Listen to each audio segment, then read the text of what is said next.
Bismillahirrahmanirrahim. Assalamualaikum warahmatullahi wabarakatuh. Berita Al-Hijrah 2 Julai bersama saya Fazidah Mustafa. Berikut tajuk utama malam ini. Ibu tunggal ditikam bekas suami hingga maut.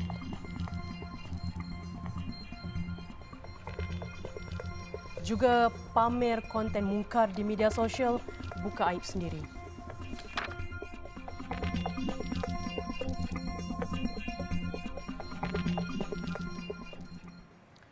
Seorang wanita berusia 42 tahun maut disyaki ditikam bekas suaminya di sebuah rumah sewa di Taman Desa Darul Naim, Kota Baru awal pagi tadi. Ketua Polis Kelantan, Datuk Muhammad Zaki Harun berkata, siasatan awal polis mendapati terdapat 13 kesan kecederaan pada tubuh mangsa dan kejadian dikatakan berlaku sekitar 3 pagi. Mangsa merupakan ibu tunggal kepada 3 anak berusia antara 14 hingga 24 tahun dan baru 2 bulan menyewa di rumah tersebut. Siasatan awal mendapati suspek adalah bekas suami kedua mangsa dan berpisah sejak 6 tahun lepas. Mangsa sebelum itu pernah berkahwin dan dikurniakan 3 anak dengan suami pertama. Muhammad Zaki berkata motif awal kejadian dipercayai akibat cemburu kerana mangsa dikatakan mempunyai teman lelaki dan suspek ingin mengajak agar mangsa kembali kepadanya. Beliau berkata berdasarkan keterangan saksi, wanita itu dikatakan bertengkar dengan suspek di dalam bilik di rumah itu sebelum mendengar jeritannya. Selepas jeritan berkenaan, mangsa dilihat keluar dari bilik dalam keadaan berlumuran darah sebelum rebah di ruang tamu.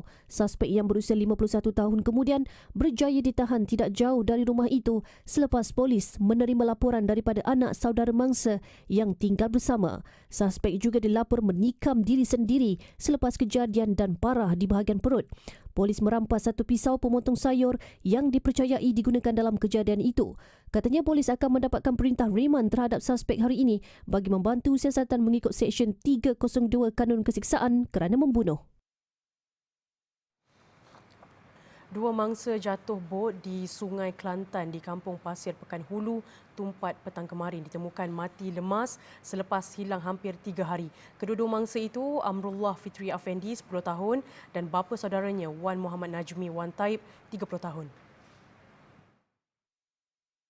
Amrullah ditemukan 8.15 pagi tadi dalam jarak 900 meter dari pusat kawalan tempat kejadian PKTK. Manakala Wan Muhammad Najmi ditemukan bawah jambatan Sultan Yahya Petra tidak jauh dari mangsa pertama dijumpai.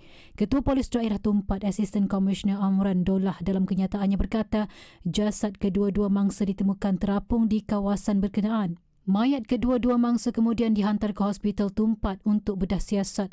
Dalam kejadian 6.45 petang Jumaat lalu, enjin bot dinaiki suami isteri Nur Awadah Sulong 30 tahun dan Wan Muhammad Najmi Wan Taib, anak perempuan mereka Wan Nur Aminah Wan Muhammad Najmi 14 bulan serta anak saudara Amrullah Fitri Afendi tiba-tiba mati. Menyebabkan 3 daripada mereka terpelanting dan terjatuh ke dalam Sungai Kelantan. Nur Awadah ditemukan lemas pada hari sama manakala anak perempuannya selamat dan 2 lagi mangsa sebelum ini hilang ditemukan hari ini. Operasi mencari dan menyelamat SAR yang melibatkan pelbagai agensi kemudian digerakkan bermula malam Jumaat untuk mencari kedua-dua mangsa yang hilang. Ia membabitkan 79 keanggotaan daripada Polis Diraja Malaysia PDRM, Jabatan Bomba dan Penyelamat, Angkatan Tentera Malaysia dan Angkatan Pertahanan Awam dengan menggunakan 13 bot. Pengguna yang melakukan perbuatan melampau hingga memalukan diri sendiri hanya untuk mendapatkan perhatian berkemungkinan mempunyai personality disorder atau kecelaruan personality BPD. Menurut Presiden Persatuan Sekretari Malaysia Dr. Hazli Zakaria, BPD merupakan kategori gangguan kesihatan mental yang berisiko dialami pengguna media sosial bagaimanapun ianya hanya segelintir. Tetapi satu kategori penyakit mental iaitu personality disorder, kecelaruan personality di mana salah satu gejalanya itu mahu menjadi center of attention. Dia mahu orang melihat atau mengagumi ataupun membuat mereka itu mendapat perhatian. Kepada mereka yang menggunakan social media untuk mendapat perhatian, kebanyakan mereka adalah tidak mengalami kesadaran mental, tetapi ada niat tertentu.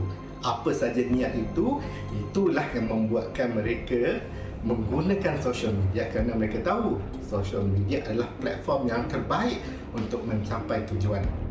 Jelasnya lagi, bagi individu normal namun berkelakuan tidak senonoh, tidak bermoral sehingga mengaibkan diri sendiri merupakan perbuatan luar kawalan mereka. Manakala kebanyakan individu yang mengalami masalah atau gangguan kesihatan mental sebaliknya lebih bersikap tertutup dan sedaya upaya tidak berkongsi berhubung masalah tersebut semata-mata untuk mendapatkan perhatian.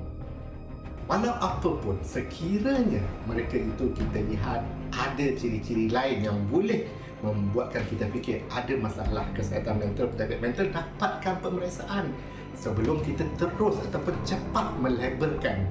Kerana orang yang mengalami penyakit mental, mereka bukannya orang yang gila, glamour, nak dapat perhatian, tetapi apa yang mereka lakukan itu di luar kawalan mereka.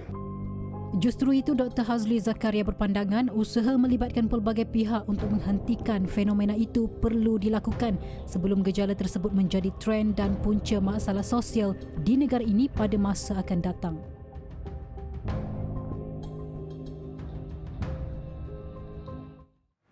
Tindakan mempamerkan perbuatan mungkar kepada khalayak walaupun hanya untuk kandungan media sosial semata-mata jelas membuktikan bahawa sifat malu sudah hilang dalam diri. Membidas perbuatan berkenaan, Pensyarah Fakulti Pengajian Quran dan Sunnah Universiti Sains Islam Malaysia USIM, Muhammad Syamsul Hakim Abdul Samad berkata, tingkah laku seumpama itu tidak wajar dinormalisasikan kerana ia melibatkan aib diri sendiri.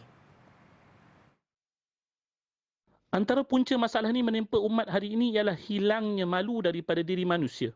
Sedangkan malu ini merupakan bahagian iman yang sangat besar dalam diri manusia yang mampu dan juga berupaya menghalang manusia daripada melakukan dosa dan maksiat atau sekurang-kurangnya melindunginya daripada menzahirkan perbuatan dosa tersebut kepada orang lain.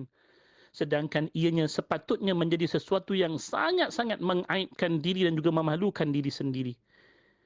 Dan kemungkinan yang kedua juga, mereka yang melakukan perbuatan yang sebegini juga, ia mungkin berpunca daripada kegairahan diri untuk mendapatkan perhatian daripada makhluk, antaranya manusia, sekalipun menerusi jalan dosa yang tidak sepatutnya mereka lakukan.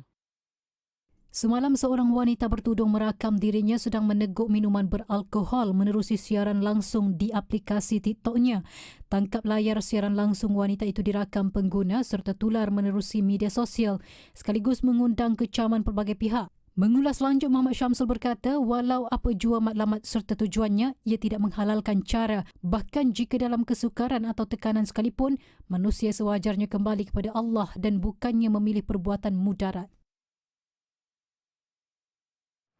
Siasatan rapi akan dibuat terhadap kaki tangan Jabatan Imigresen Malaysia JIM di lapangan terbang antarabangsa Kuala Lumpur KLIA. Perdana Menteri Datuk Seri Anwar Ibrahim berkata siasatan itu membabitkan dakwaan wujud salah laku dan amalan rasuah dalam kalangan petugas jabatan tersebut.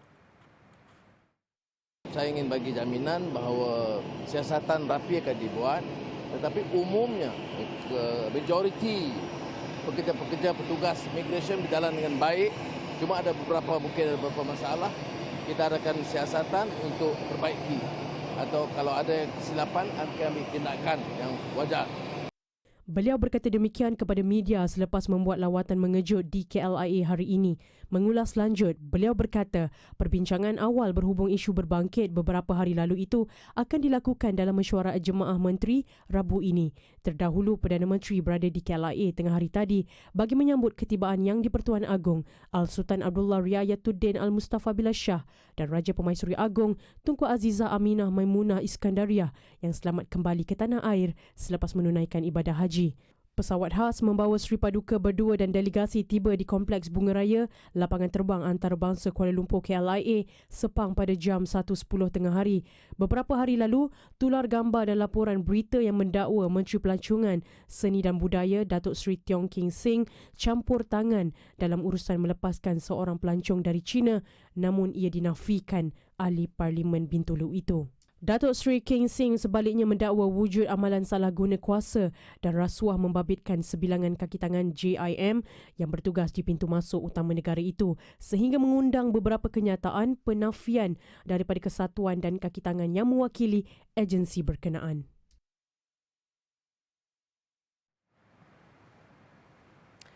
Yang di-Pertuan Agong Al-Sultan Abdullah Riayatuddin Al-Mustafa Bilal Shah menzahirkan ucapan tahniah kepada tabung haji selepas operasi masyair selesai. Namun pada masa sama baginda menitahkan supaya masalah kemah sempit di Mina diberi keutamaan untuk diselesaikan. Perkara itu disampaikan kepada Menteri di Jabatan Perdana Menteri Datuk Dr. Muhammad Naim Mohtar melalui pesanan mesej mengenai kesukaran yang dihadapi jemaah ketika berada di situ. Katanya, TH akan mengadakan perbincangan bagi mendapatkan pandangan daripada Jawatankuasa Penasihat Ibadah Haji supaya satu ijtihad baru dapat dikeluarkan bagi tangani situasi tersebut. Isu kesempitan dan kesukaran yang dialami oleh jemaah haji kita ketika berada di Mina, isu mabit di Mina, dan saya ingat perkara ini perlu dilihat semula.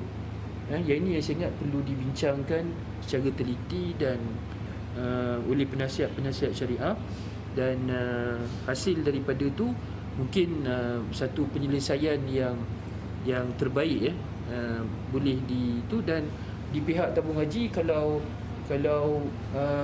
penasihat syariah mengambil kira ataupun mengeluarkan pandangan yang baru yang melihat kepada kebajikan jemaah haji Malaysia ni ataupun jemaah-jemaah haji yang lain, jadi mungkin dia dapat menyelesaikan.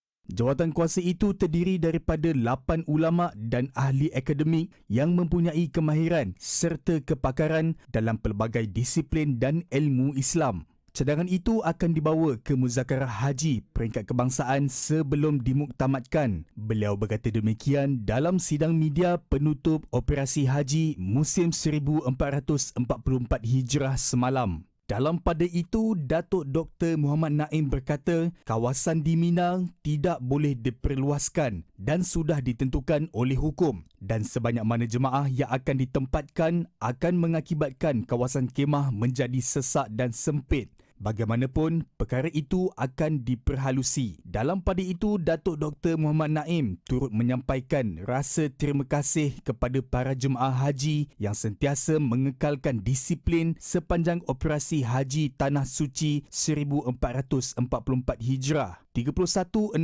jemaah haji Malaysia telah selesai tunai ibadat haji, kecuali 3 orang tidak dapat berwukuf kerana koma dan 4 orang meninggal dunia. Jemaah haji negara akan mula berangkat pulang ke tanah air pada 5 Julai 2023 dan penerbangan akhir dijangkakan pada 31 Julai 2023 dengan keseluruhan 98 penerbangan. Laporan Sadiq Hakim Azman dan juru kamera Imran Nordin dari Makkah Al-Mukarramah untuk Berita Al-Hijrah.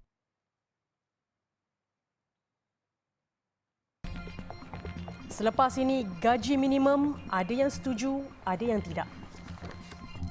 Pengenaan gaji minimum RM1,500 melibatkan majikan yang mempunyai kurang 5 pekerja mendapat pelbagai reaksi daripada para pemajikan. Ada yang bersetuju dan menyambut baik dengan penguatkuasaan tersebut, namun ada juga yang terpaksa akur dan pejam mata untuk membayar gaji sejumlah itu meskipun terbeban. Bagi seorang pengusaha kedai gunting rambut, Nordin Ibrahim, dia bersetuju kerana mampu untuk membayar gaji pekerja dengan jumlah tersebut. Dia yang mempunyai 2 orang pekerja itu merasakan itu adalah hak pekerjanya meskipun ada waktu perniagaannya tidak memberangsangkan. Kadang-kadang lebih, kadang-kadang tak sampai juga. Itu macam kalau kita hitung-hitung, adalah macam tu 1,500 ada. Macam tu lah. Okeylah, mampu. Namun tidak semua majikan menyambut pelaksanaan tersebut dengan hati yang terbuka. Lebih-lebih lagi majikan yang bergantung pada pendapatan harian. Abdul Hafiz Naim, peniaga kuih muih berkata, dia mempunyai 3 orang pekerja. Jelasnya dia terbeban dengan pengumuman berkenaan kerana pendapatan perniagaannya tidak begitu menguntungkan. Bahkan dia juga pernah tidak mengambil gaji kerana perlu membayar gaji ke semua pekerjanya. Rasa beban sebab barang mahal kan. So rasa beban lah. Mungkin kalau kerajaan boleh bantu untuk bantu peniaga kecil macam kita ni lah, sebab harga barang terlampau tinggi sangat kan. So kalau nakkan gaji tu jadi 1,500 tu bagi kita beban lah. Memang tak mampu. Situasi sama turut dirasai seorang tukang jahit Nurninah Ajirul. Katanya dia hanya mampu untuk menggaji pekerjanya sejumlah RM1,500 hanya pada musim perayaan sahaja. Jika hari biasa, dia tidak mampu untuk mendapat keuntungan walaupun RM1,000. Kecuali kalau raya lah. Masa raya baru pendapatan ada okey sikit. Tapi soal yang 1,500 untuk gaji bulan ni, kakak rasa mungkin susah lah sebab dengan segi belanja makan, sewa rumah. Terdahulu kerajaan melaksanakan gaji minimum RM1,500 melibatkan majikan yang mempunyai kurang 5 pekerja berkuat kuasa bermula semalam. Penguatkuasaan di bawah Perintah Gaji Minimum 2022 itu melibatkan semua sektor termasuk perladangan, pertanian dan pembuatan kecuali perkhidmatan domestik serta aprentis.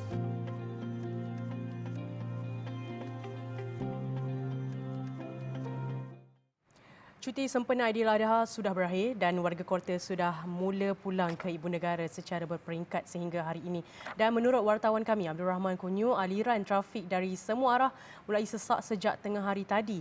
Sebelum ini tumpuan dari arah pantai timur dan hari ini pula kita tinjau Lebuh Raya Utara Selatan. Dan bagi mengetahui perkembangannya, kita terus sahaja bersama Abdul Rahman yang kini berada di Pusat Kawalan Trafik Lebuh Raya Utara Selatan Plus. Rahman, silakan. Baik, terima kasih Fazidah Mustafa yang berada di studio. Fazidah, jika semalam saya juga terperangkap dalam kesesakan daripada selatan tanah air menuju ke ibu kota, tidak kurang juga hari ini kesesakan berlaku juga di beberapa kawasan dan saya dimaklumkan oleh pihak PLAS sendiri, kesesakan pada hari ini berlaku sejak daripada awal tengah hari tadi. Ekoran pengguna lebuh raya mula pulang ke kediaman masing-masing selepas tamatnya cuti Hari Raya Aidiladha. Dan ingin saya kongsikan aliran trafik sejak 7.50 malam tadi dan di utara trafik perlahan di Alostar ke Pendang, Gurun ke Sungai Petani, Permatang Pauh ke Perai, Taiping ke Cangkat Jering, Kuala Kangsar ke Sungai Perak. Itu di utara. Manakala di selatan pula trafik perlahan di beberapa kawasan termasuk di Sempang Renggam ke Sedenak, Tangkak ke Air Keroh, RNR Air Keroh menghala ke Seremban. Dan boleh saya kongsikan juga di sini trafik agak kritikal di beberapa kawasan termasuk di kilometer 290.5 Sempang Pulai, hentian rehat Tapa dan yang paling kritikal adalah setakat ini adalah di Gua Tengpurung, Pedas Linggi dan selepas tol Sungai Besi yang seperti mana kita tahu penduduk-penduduk mula membanjiri ibu kota selepas tamatnya cuti raya Aidiladha pada kali ini. Dan agak kritikal juga daripada Ipoh ke Sungkai, Tanjung Maling ke Rawang dan pihak PLAS sendiri telah pun membuka dua smart lane iaitu di kilometer 259.5 iaitu di Port Dickson arah utara dan kilometer 19 ke kilometer 27 arah utara iaitu daripada Senai ke Kulai. Dan saya juga dilaporkan berlaku kemalangan pada jam 6.22 petang tadi melibatkan dua kereta yang berlangkah sesama sendiri di lorong kanan. Dan bagi pengguna jalan raya sendiri untuk mengelakkan sebarang kesesakan dan perkara yang tidak diingini, pengguna jalan raya sentiasa dinasihatkan supaya top up touch and go RFID dan juga smart tag anda supaya tidak berlaku sebarang kesesakan terutamanya di plaza tol yang berkenaan. Dan pastikan kenderaan anda sentiasa dalam keadaan yang optimum supaya selamat sampai ke destinasi yang ingin ditujui dan juga dapatkan rehat yang secukupnya supaya dapat mengelakkan sebarang perkara-perkara yang tidak diingini berlaku sepanjang perjalanan anda. Dan saya kira setakat itu saja apa yang saya dapat kongsikan di Pusat Kawalan Trafik Plus. Kembali ke rakan setugas. Silakan Fazidah. Baik, terima kasih Rahman atas laporan itu tadi langsung dari Plus. Kita ke berita yang seterusnya. Sanggup berhenti kerja tetap untuk menjaga insan tersayang yang menghidap kencing manis kronik. Itu yang dilakukan seorang bekas anggota bomba, Fazil Ahmad, demi kasih terhadap isterinya, Fazli Yana alias yang kini berkerusi roda selepas kaki kirinya dipotong paras bawah lutut pada 2019. Fazil yang telah berkhidmat selama 21 tahun mengambil keputusan berhenti kerja pada 2016 bagi memberi tumpuan sepenuhnya terhadap kesihatan isteri yang sukar bergerak. Namun dia kini berdepan masalah kewangan sehingga ada kalanya terpaksa makan bubur kosong dan kutip sayur kangkung di tepi jalan untuk dijadikan lauk. Saya pun rasa tekanan kehidupan saya pasal saya perlukan duit untuk dapatkan pampers apa semua kan. Jadi saya ada juga buat kerja luar. Macam ada perlukan saya tenaga saya keluar lah. Saya duduk tepi apa semua untuk dapatkan bekalan harian bahan dapur, pampers. Itu memang jadi kesukaran bagi saya lah. Itu pun kalau ada. Bang pernah terputus bekalan makanan tak? Makan bubur ke? Ada juga, itu berlaku lah. Itu normal lah tu. Fazlin Yana berkata dia dan suami ada berusaha untuk mencari pendapatan dengan memasak dan menjual makanan dari rumah. Namun disebabkan kos, sara hidup dan barangan yang mahal, semuanya terhenti 2 tahun lalu. Apa yang saya nak buat semua terbatal lah. Sebab sebelum saya memang kuat. Mereka pun masing-masing pun ada masalah sendiri kan. Tapi dalam keadaan saya macam ini pun saya cuba usaha dengan suami. Mereka kecil-kecilan hantar makanan COD mana-mana. Akak masih masak lagi? Masih lah, tapi sejak naik, dulu saya niaga kat rumah. Tapi sejak barang naik ni terus tak ada customer.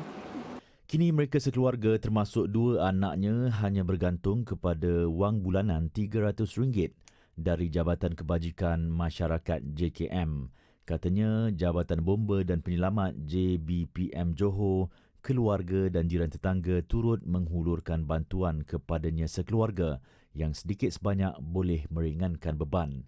Nasib keluarga itu mendapat perhatian Pasaraya Econsave Cash and Carry. Okey, untuk hari ini kita ada buat bantuan sikit barangan dapur, lepas tu ada lampin pakai buang semua untuk Cik Fazil ni lah.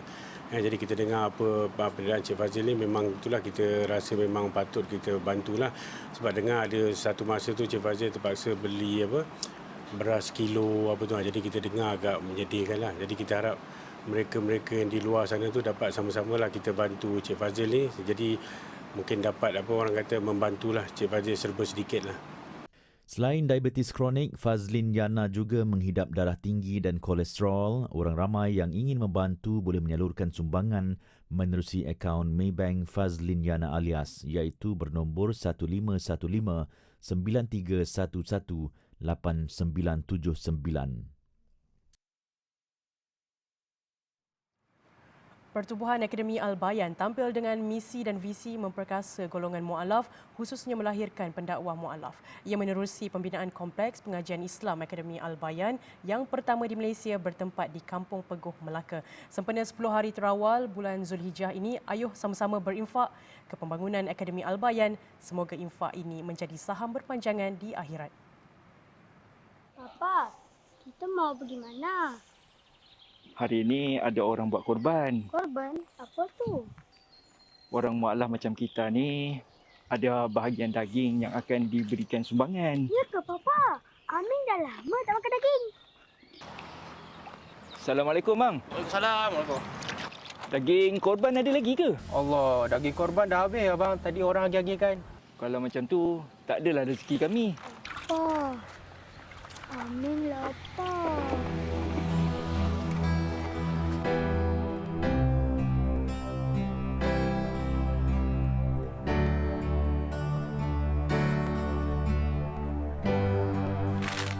Kalau ada lemang ke rendang tu bawa lah ke sini. Saya memang suka, Man. Boleh.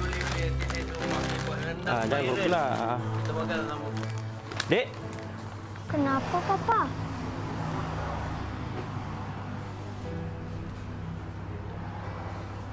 Bang, saya minta maaf. Tak. Ni duit baki awak tertinggal. Baki awak tadi ambil. Ambil.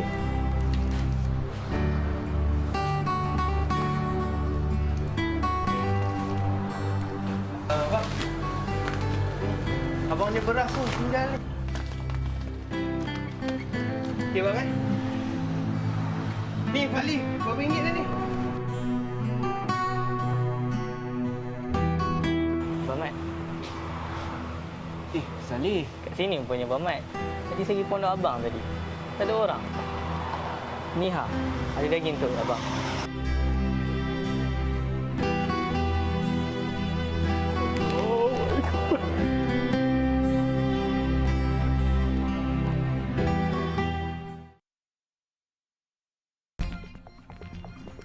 Sebentar lagi Datuk Bandar kahwin dengan buaya. Dua disahkan maut manakala 8 lagi dikhawatiri hilang selepas tragedi kepala air melanda kawasan perkelahan di Kampung Air Putih, Kemaman. Kejadian dikatakan berlaku susulan hujan lebat berterusan sejak petang semalam hingga awal pagi tadi. Semua mangsa dipercayai membabitkan sebuah keluarga. Dua mangsa yang disahkan maut itu membabitkan wanita berusia lingkungan 40-an serta lelaki dipercayai berusia lingkungan 20-an. Mayat pertama iaitu seorang wanita ditemui orang awam di Sungai Kampung Pasir Gajah, kira-kira 24 km dari lokasi keluarga itu berkelah. Mayat kedua pula membabitkan seorang lelaki ditemui tersangkut pada pokok kira-kira 3 km dari lokasi kejadian. Semua mayat dihantar ke bilik forensik Hospital Kemaman. Sehingga kini identiti kedua mayat itu serta 8 lagi ahli keluarga yang dikhawatiri hilang belum diperoleh. Polis percaya kejadian kepala air itu membabitkan keluarga besar berdasarkan pakaian dan selipar yang ditemui di lokasi kejadian. Polis juga menemui sebuah kereta jenis Proton Gen 2 dan sebuah motosikal jenis SYM di tempat kejadian dipercayai milik mangsa terbabit.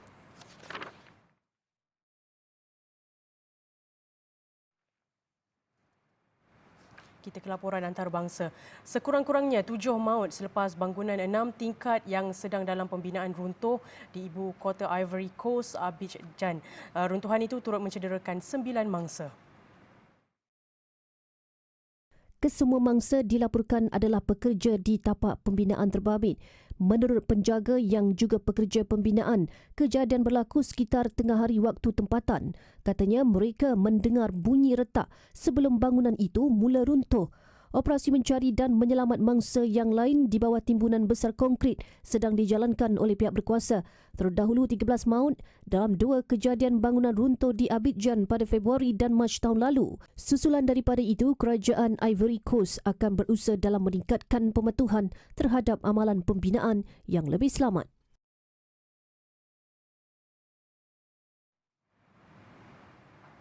Datuk Bandar San Pedro Huamalula di Mexico berkahwin dengan alligator.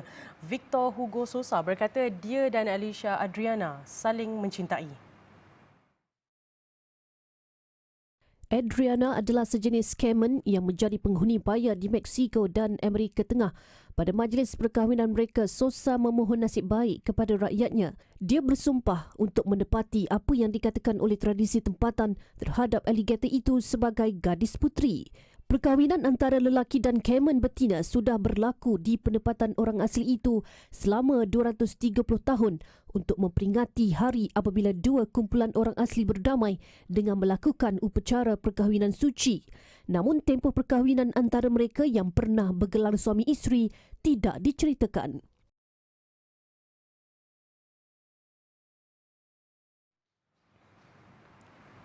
Sekian untuk malam ini. Banyak lagi kandungan berita Al-Hijrah menerusi platform media sosial seperti Facebook, Twitter, YouTube, Instagram dan TikTok. Dan jangan lupa alhijrahnews.com untuk laporan berita dalam dan luar negara serta artikel eksklusif. Saya Fazida Mustafa, satukan ummah dengan ilmu bagi memperkasa Malaysia Madani. Assalamualaikum dan selamat malam.